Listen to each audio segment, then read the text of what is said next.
The sun was shining on the sea, shining with all his might. He did his very best to make the billows smooth and bright. And this was odd because it was the middle of the night. The moon was shining sulkily because she thought the sun had got no business to be there after the day was done.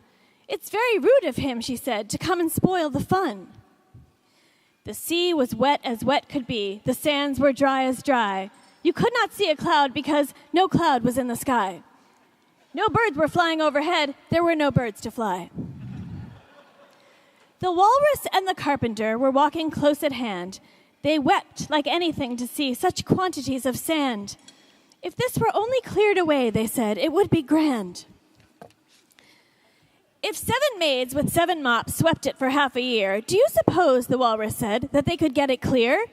I doubt it, said the Carpenter, and shed a bitter tear.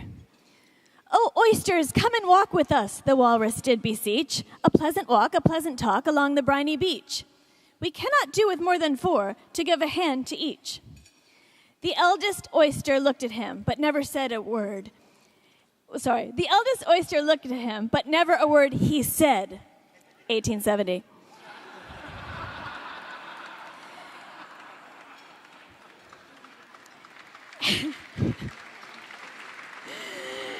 The eldest oyster winked his eye and shook his heavy head, meaning to say he did not choose to leave the oyster bed. But 4 young oysters hurried up, all eager for the treat. Their coats were brushed, their faces washed, their shoes were clean and neat. And this was odd because, they hadn't any feet. 4 other oysters followed them, and yet another 4, and thick and fast they came at last, and more and more and more, all hopping through the frothy waves and scrambling to the shore. The Walrus and the Carpenter walked on a mile or so, and then they rested on a rock conveniently low, and all the little oysters stood and waited in a row. The time has come, the Walrus said, to talk of many things, of shoes and ships and sealing wax, of cabbages and kings, and why the sea is boiling hot, and whether pigs have wings. But wait a bit, the oysters cried, before we have our chat, for some of us are out of breath, and all of us are fat. No hurry, said the Carpenter.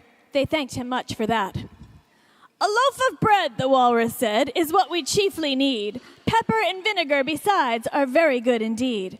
Now, if you're ready, oysters dear, we can begin to feed. But not on us, the oysters cried, turning a little blue. After such kindness, that would be a dismal thing to do. The night is fine, the Walrus said. Do you admire the view? It was so kind of you to come, and you are very nice. The Carpenter said nothing, but cut us another slice. I wish you were not quite so deaf. I've had to ask you twice. It seems a shame, the Walrus said, to play them such a trick after we've brought them out so far and made them trot so quick. The Carpenter said nothing, but the butter spread too thick. I weep for you, the Walrus said. I deeply sympathize. With sobs and tears he sorted out those of the largest size, holding his pocket handkerchief before his streaming eyes. Oh, oysters, said the Carpenter, you've had a pleasant run. Shall we be trotting home again? But answer came there none. And this was scarcely odd because they'd eaten every one. The end.